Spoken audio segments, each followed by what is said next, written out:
सखी सैया तो बहुत कमात है मगर महंगाई डायन खाए जात है। अभिवादन स्वीकार करिए विकास कुमार का। आज हम लोग बात करेंगे किस पे? इन्फ्लेशन पे। तो देखिए, इन्फ्लेशन यानी महंगाई, सीधी बात, महंगाई की बात। ठीक है, तो महंगाई क्या है, इन्फ्लेशन है क्या, इसके बारे में दो तीन बातें कर लें पहले डिस्क्रिप्टिव में, फिर आते हैं टू द पॉइंट। पहले देखिए महंगाई के बारे में। मिल्टन फ्रीडमैन बोलते हैं कि महंगाई होता क्या है कि प्रोडक्शन जो होता है उसकी जो वैल्यू होती है, प्रोडक्शन की वैल्यू, करेंसी की वैल्यू बढ़ जाती है और प्रोडक्शन की वैल्यू घट जाती है, तो उस स्थिति में हम लोग क्या बोलते हैं? महंगाई बोलते हैं। Inflation is always everywhere, the monetary phenomena in the sense that can be the caused by the growth in the quantity of the money faster than the output. Money की जो क्वांटिटी होती है वो इंक्रीज हो जाती है, money की जो क्वांटिटी है वो इंक्रीज हो जाती है और प्रोडक्शन की क्वांटिटी, जो प्रोडक्ट है या प्रोडक्शन है उसकी क्वांटिटी डिक्रीज हो जाती है। इसी को क्या बोलते हैं हम लोग? इन्फ्लेशन। मेरी बात ठीक से सुन लीजिएगा। मनी की क्वांटिटी क्या हो गई? इंक्रीज हो गई और प्रोडक्शन की क्वांटिटी क्या हो गया? डिक्रीज हो गया। उसी को हम लोग बोलते हैं इन्फ्लेशन। ए वर्ड है मिल्टन फ्रीडमैन का। ओके, अब हमारे यहां ऐसा भी होता है, इस चीज को और एक कॉन्सेप्ट को आम आदमी जब समझ नहीं पाता तो तरह तरह का व्यंग और कविताएं आने लगती हैं। तो एक कविता और सुन लीजिए।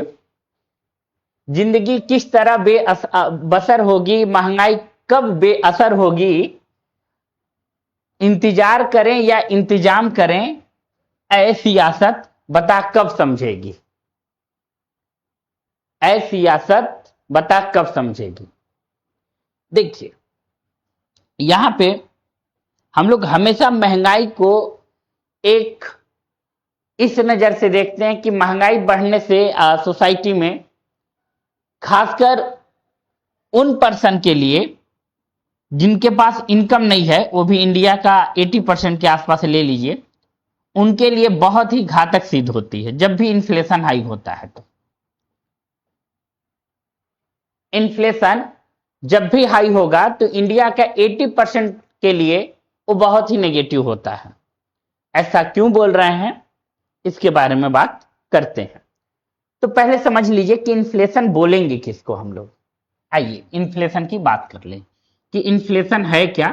सारे सेंटेंस सर आप बता दिए, मगर अब बताइए इन्फ्लेशन है क्या, इसको ठीक से समझाइए। देखिए, इन्फ्लेशन बड़ा सिंपल सा कॉन्सेप्ट है और इसको ठीक से समझिएगा। अभी आप 2020 में आ जाइए और 2020 में गए आप शुगर खरीदने 1 kg, वो 20 रुपए का मिल गया शुगर आपको। ठीक है, शुगर 20 रुपए मिला और 1 kg मिला आपको। ओके, इतनी बात क्लियर है आप लोगों को। फिर अब आ जाइए 2025 में और यहां जा रहे हैं 50 रुपए के आसपास, तब जाके मिल रहा है आपको 1 kg शुगर, 1 kg शुगर। अब यहां पे ध्यान से अगर आप देखें तो हम एक काम नहीं करे हैं, प्रोडक्शन में कोई चेंजेज नहीं आया है। जो हमारा प्रोडक्ट है उसमें कोई चेंजेज नहीं आया है, मगर प्राइस को ध्यान से देखिए तो प्राइस में चेंजेज आए हुए हैं। कितना का चेंजेज ले आया है? लगभग 30 रुपए का। ठीक है, ये 30 रुपए का चेंजेज ले आए।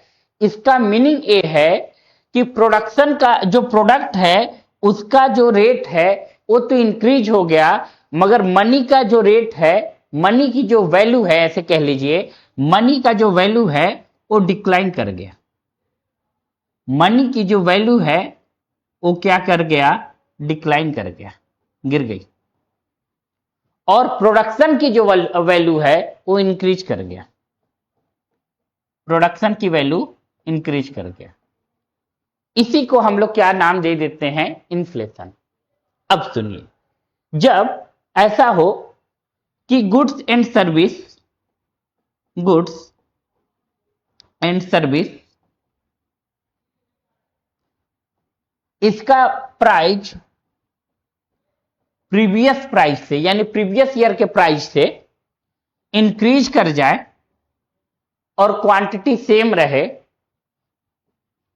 प्राइस इंक्रीज कर जाए और क्वांटिटी सेम रहे, वही जो पहले था, उसी को क्या बोलेंगे हम लोग, इन्फ्लेशन। उसी को क्या बोलेंगे, इन्फ्लेशन। इतना बात क्लियर हुआ या नहीं आपको? ठीक है, प्राइस इंक्रीज हो जा रहा है और क्वांटिटी प्रोडक्शन का सेम रह रहा है, तो उसी चीज को हम लोग बोलते हैं इन्फ्लेशन। तो इन्फ्लेशन के बारे में यही देखिए, इन्फ्लेशन के बारे में यानी धीरे धीरे उड़ता है, गिरता है, उड़ता है और फिर से उठ जाता है। Inflation, inflation is the define the sustain rising the general price of level in the economics of the over period of time. यानी एक टाइम के बाद आपका महंगाई यानी जो वैल्यू होगी, पैसे की जो वैल्यू होगी वो डिक्लाइन कर जाएगी, मनी की जो वैल्यू होगा वो डिक्लाइन कर जाएगा, वैल्यू डिक्लाइन कर जाएगी। यानी इसका कहने का मतलब ये है, जो चीज पहले 10 रुपए में मिलता था अब 15 रुपए में मिलने लगा, तो ऐसा जब होने लगा तो उसी चीज को हम क्या बोल दिए, इन्फ्लेशन। अब आइए इन्फ्लेशन के टाइप के बारे में जानते हैं कि इन्फ्लेशन कितने टाइप के होते हैं। देखिए, इन्फ्लेशन के टाइप बहुत ज्यादा होते हैं, हर एक सिचुएशन में इनका जब स्टडी करते हैं, मगर कुछ हम लोग सर्टेन टाइप को यूज कर रहे हैं जो इंडिया में पर्टिकुलर अप्लीकेबल है। तो आइए सबसे बात करते हैं पहला, क्रीपिंग। देखिए, क्रीपिंग उसको बोलते हैं जो धीरे धीरे इकोनॉमिक्स में, यानी धीरे धीरे का कहने का मतलब है कि अगर इकोनॉमिक्स यानी मार्केट में 2 से 4% रेट के हिसाब से इंक्रीमेंट हो रहा है तो हम क्या बोलेंगे उनको, creeping. When the rate of price increases, the slowly rise over time.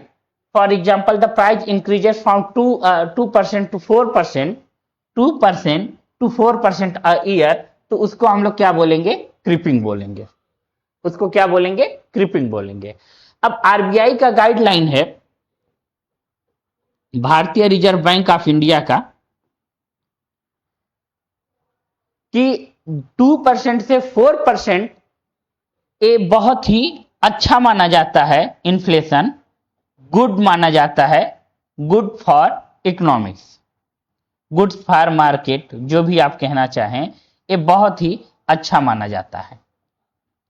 अगर 2 से 4% गुड्स और सर्विसेज में इन्फ्लेशन आ रही है, महंगाई आ रहा है, उन लोगों का रेट में इंक्रीमेंट हो रहा है, तो ये गुड माना जाता है, यानी अच्छा माना जाता है। नेक्स्ट देखिए, नेक्स्ट हम लोग बात करते हैं वॉकिंग इन्फ्लेशन की। वॉकिंग इन्फ्लेशन बेसिकली 3% से लेके बिलो द 10% के बात करते हैं, इसी के बीच में रहता है, इसको बोलते हैं walking inflation. Walking inflation when the single digit less than, वो जो हम बताए, a central bank increase the concern दिखाती है। फिर अब सेंट्रल बैंक को ये चिंता होने लगेगी, यानी हमारे यहाँ आरबीआई को चिंता होने लगेगी कि भाई ये ठीक बात नहीं है। आरबीआई के कान तब खड़े हो जाते हैं जब 4% से अधिक इन्फ्लेशन भागने लगती है, तभी से 4% अधिक से भागने लगती है, यानी सोसाइटी में अब कुछ ऐसा हो रहा है कि इकोनॉमिक्स एक तरफ शिफ्ट हो रहा है। अब इसे कैसे मैनेज किया जाए, कैसे बैलेंस में लाया जाए, इस तरीके से वो अपना रूल रेगुलेशन यानी मॉनेटरी पॉलिसी बनाना स्टार्ट करती है। तो 4% से जब भी अब जाएगा तो बड़ा दिक्कत हो जाएगी। नेक्स्ट हम लोग बात करते हैं रनिंग इन्फ्लेशन। ये बहुत ही तेजी से रन कर जाता है। रनिंग इन्फ्लेशन में हो क्या रहा है कि 2-3 इसके पॉजिटिव नेगेटिव इंपैक्ट समझ लीजिए। रनिंग इन्फ्लेशन में सपोज करिए कि कहीं पे अभी गवर्नमेंट का कोई प्रोजेक्ट है, जैसे मान लीजिए कि कॉलोनी का या स्मार्ट सिटी बनाने का प्रोजेक्ट है, और यहाँ पे पास हो गया, यहाँ पे पास हो गया। अब यहां जब पास हो गया तो जाहिर सी बात है कि होगा क्या कि यहां बहुत तेजी से इन्फ्लेशन बढ़ना स्टार्ट कर देगा, महंगाई वगैरह, खाने पीने की चीजें वगैरह ये सब महंगी मिलने लगेंगी। पर्टिकुलर आपको 2-3 एग्जांपल और देते हैं कि रनिंग इन्फ्लेशन आपको देखने को एकदम प्रत्यक्ष रूप में कहाँ मिलेगा। सिनेमा हॉल में चले जाइए, वहां आपको रनिंग इन्फ्लेशन ही दिखता है। पर्टिकुलर उस एरिया में आप जितने भी खाने पीने का फूड का भी देखेंगे तो प्राइस जनरली बहुत हाई रहता है। मॉल वगैरह में चले जाइए, वहां भी आपको हाई दिखेगा। और जो कॉलोनी टाइप के एरिया है वहां भी चले जाएंगे तो वहां आपको हाई दिखेगा। ये सर्टेन एरिया की बात कर रहे हैं हम। तो रनिंग इन्फ्लेशन में 10 से 20% ये इंक्रीमेंट देखने को मिल जाता है। 10 से 20% इंक्रीमेंट देखने को मिल जाता है, उसको हम लोग बोलते हैं रनिंग इन्फ्लेशन। अब आइए ग्लोपिंग इन्फ्लेशन। ये बहुत ही डेंजरस होता है। बहुत ही डेंजरस इसलिए होता है जब जिस कंट्री में, वो कंट्री में क्या हो कि अर्थक्वेक आया हो, अर्थक्वेक आया हो, या फिर ऐसा हुआ हो कि वहां पे वार हो गया हो, सुनामी आया हो। अगर ऐसा कुछ भी कोई इंसिडेंट होता है तो वहां पे इस तरीके का ग्लोपिंग इन्फ्लेशन आपको देखने को मिल जाएगा। वहां पे गुड्स और सर्विस की जो इंक्रीमेंट दिखेगी आपको, गुड्स एंड सर्विस की इंक्रीमेंट दिखेगी, वो 20 से लेकर 1000% तक दिखेगा। या फिर ऐसा भी हुआ हो कि इंटरनल वार वगैरह हो गया हो पॉलिटिकल क्राइसिस की वजह से। जैसे कि अभी कुछ टाइम पहले, लगभग 3 ईयर पहले, आपका ज्यादा दूर नहीं, बंगाल में हुआ था।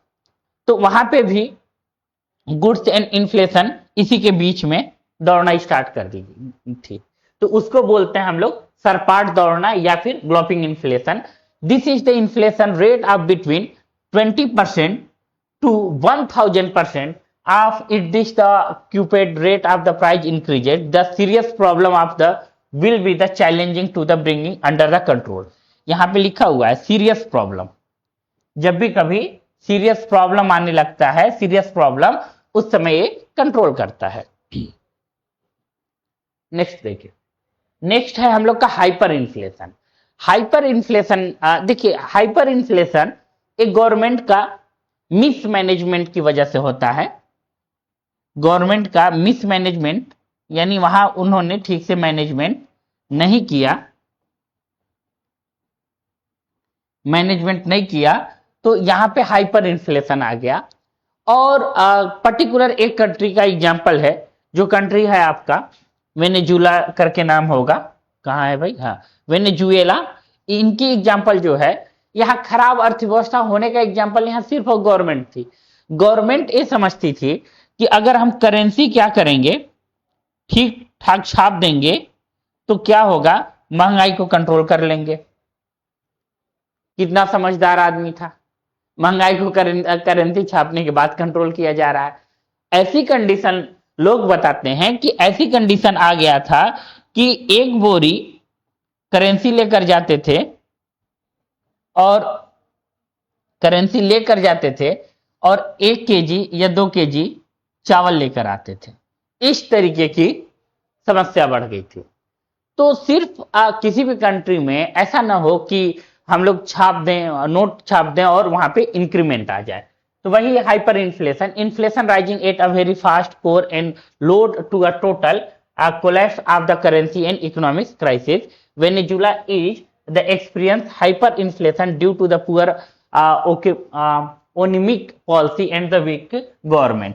वहां की गवर्नमेंट क्या रहती है? वीक गवर्नमेंट रहती है, उसकी मैनेजमेंट की वजह से हाइपर इन्फ्लेशन बढ़ता है। हाइपर इन्फ्लेशन बहुत तेजी से बढ़ता है वहां की मिस मैनेजमेंट से। अब आइए देखिए डिफ्लेशन। डिफ्लेशन क्या है कि it is the general fall the price level of the period of time.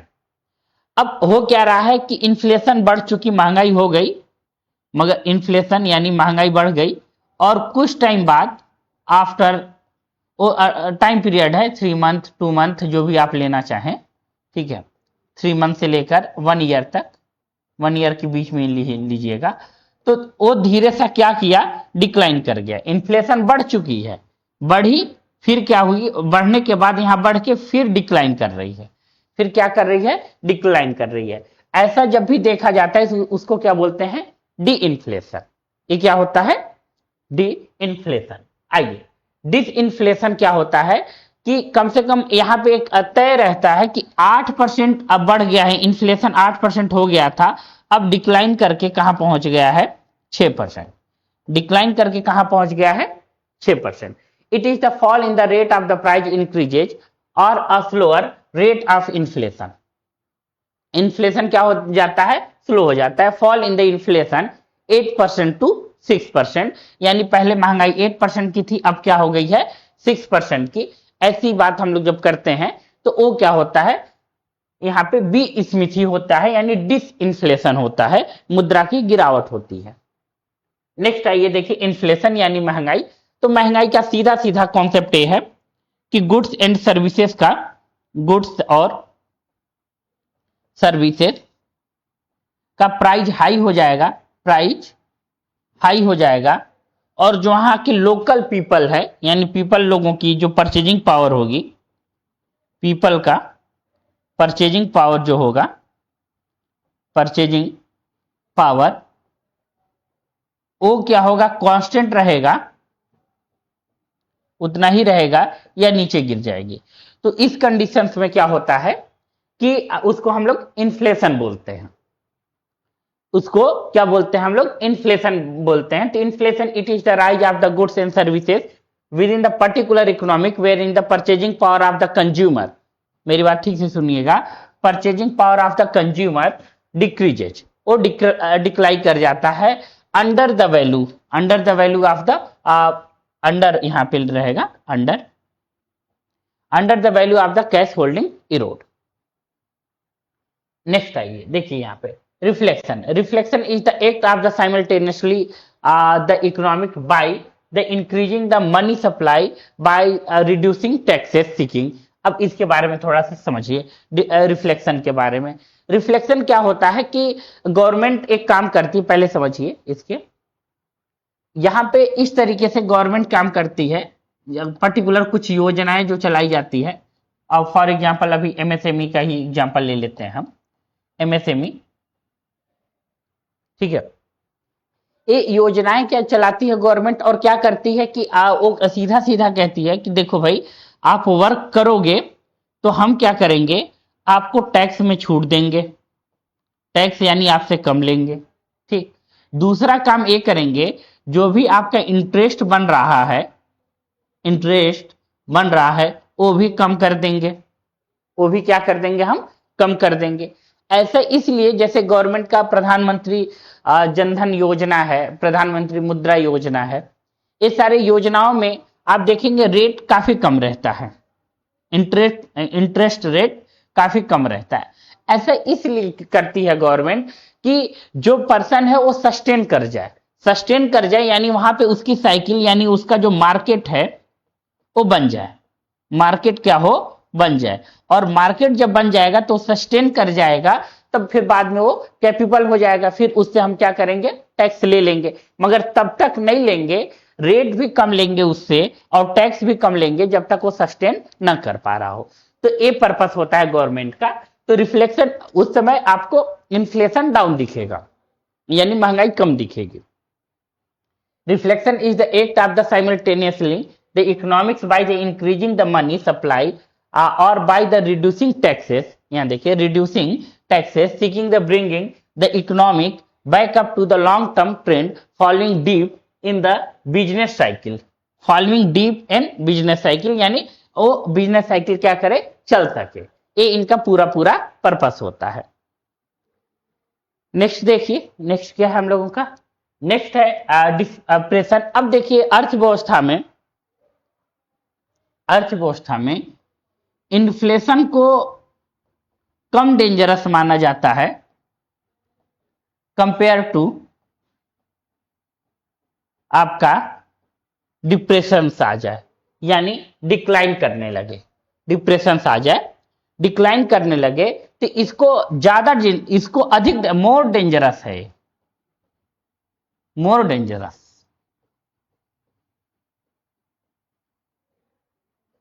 For economic, ये तो कम, इससे ज्यादा इंपैक्ट नहीं पड़ेगा, लेस इंपैक्ट पड़ेगा, इसको लेस डेंजरस कह लीजिए, लेस डेंजरस कह लीजिए, ठीक है। ये मोर डेंजरस है, क्या है, डिप्रेशन। यहां पे होगा क्या कि कोई भी इकोनॉमिक एक्टिविटी होगी ही नहीं, और जब इकोनॉमिक एक्टिविटी होगी नहीं तो होगा क्या कि धीरे धीरे वहां पे डिक्लाइन होना स्टार्ट हो जाएगा।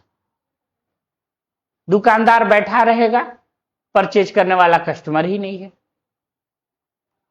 तो ये किसी भी इकोनॉमिक्स के लिए या मार्केट के लिए खतरनाक माना जाता है। तो यही चीज है यहाँ पे, it is the economic depression is the sustain long term down turn the economic activity. Long term के लिए अगर ये ऐसा हो रहा है तो इसको बोलते हैं बियरिश मार्केट। मार्केट बहुत बियर में चला जाएगा, यानी नीचे गिर जाएगी।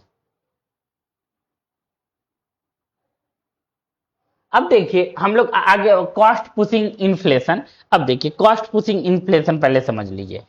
यहां पे क्या होता है कि पहले सपोज करिए कि हमारे पास जो रॉ मटेरियल है, जो भी रॉ मटेरियल था, रॉ मटेरियल का प्राइस हमारा 30 रुपए आ रहा था, ओके। और प्रोडक्ट जो बनाते थे, जो प्रोडक्ट बनाकर बेचते थे, वो सपोज कर लीजिए 50 रुपए में आराम से सेल कर लिया करते थे, ओके। अब आफ्टर सम टाइम बाद ऐसा हो रहा है कि जो भी हमारे पास रॉ मटेरियल है उसकी प्राइस 50 रुपए हो गई। अब हमारा जो प्रोडक्ट है उसी को हम लोग कितना में सेल कर रहे हैं, 70 रुपए में। कितना में सेल कर रहे हैं, 70 रुपए में। तो यही चीज यहां पे बोला जाता है कॉस्ट पुशिंग इन्फ्लेशन।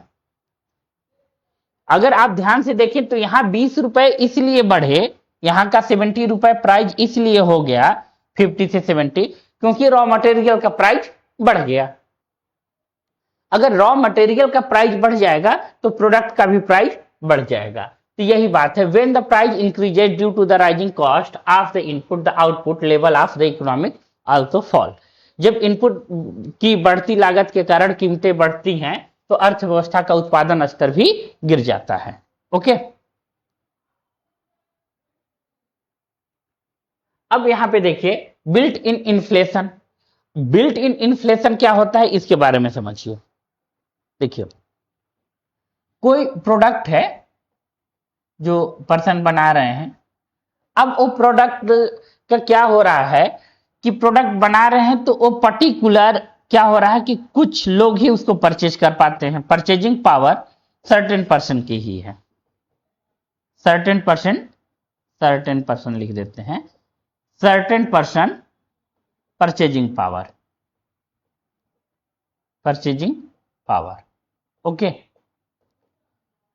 अब प्रोडक्ट सर्टेन यहां पे क्या है, प्रोडक्ट को इतने लोग ही कर पा रहे हैं, परचेज कर पा रहे हैं। अब हो क्या रहा है, जो प्रोडक्ट है यानी वो प्रोडक्ट का प्राइस हाई है, प्रोडक्ट का जो प्राइस है वो क्या है, हाई है। और जो इसको बना रहे हैं, लेबर हैं या जो भी कारीगर हैं वो बना रहे हैं, उनको भी हाई प्राइस पे किया जा रहा है, उनको भी हाई प्राइस क्या किया जा रहा है, पे किया जा रहा है। तो इस वजह से जो इन्फ्लेशन आएगा, इन दोनों की वजह से जो इन्फ्लेशन आएगा उसी को हम लोग बोलते हैं built in inflation. Built in inflation firm passes to higher labor cost on their customer higher prices and becomes the viscous circle of the higher prices higher labor costed। एक विस्कस सर्कल चल जाता है, दुष्चक्र चल जाता है कि labour लोग high price ले रहा है तो प्रोडक्ट का दाम हम कैसे कम करें, समस्या हो जाती है। तो इसी को बताया जाता है यहां पे बिल्ट इन इन्फ्लेशन। नेक्स्ट देखिए हम लोगों का है स्ट्रक्चरल इन्फ्लेशन। यहां पे क्या होगा, स्ट्रक्चरल तरीके से क्या होगा कि जो पर्सन होंगे उनकी परचेजिंग पावर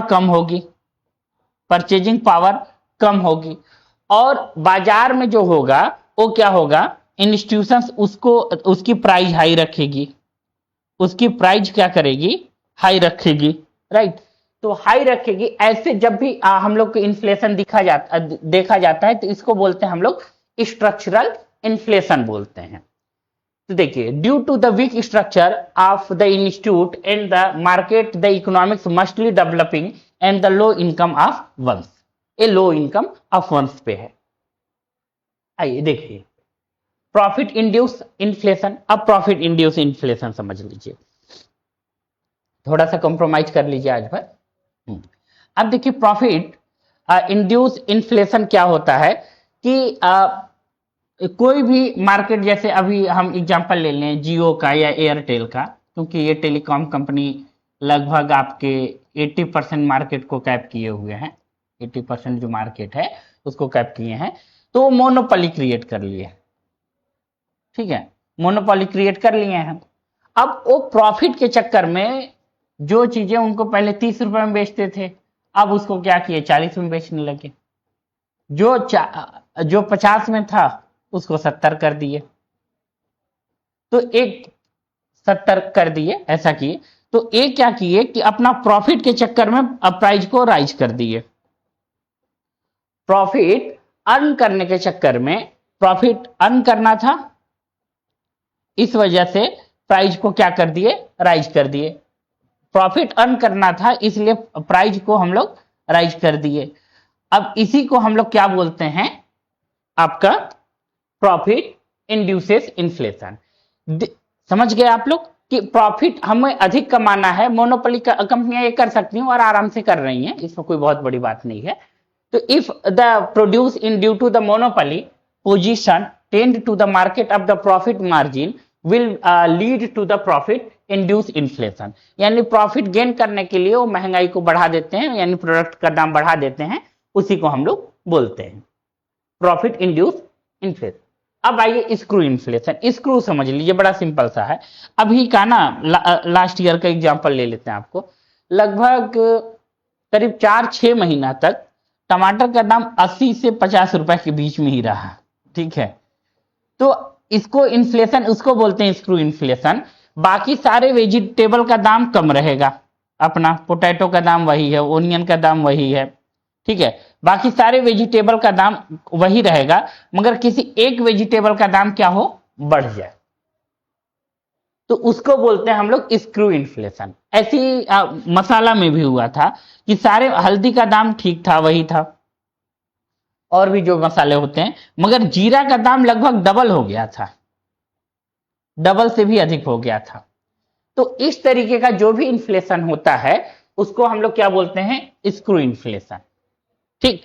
कि बाकी सारे प्रोडक्ट वही खाने पीने का ही प्रोडक्ट है या उसी क्राइटेरिया के प्रोडक्ट हैं, उनका सबका दाम सेम है, उसी क्राइटेरिया के प्रोडक्ट है, मगर पर्टिकुलर किसी एक प्रोडक्ट का दाम बढ़ गया, तो it is the screw rise the price of the same while remaining the item prices range the same. Seasonal rise होता है, ये सीजनल, जैसे ओनियन वगैरह, जनरली प्याज भी होता है इसमें।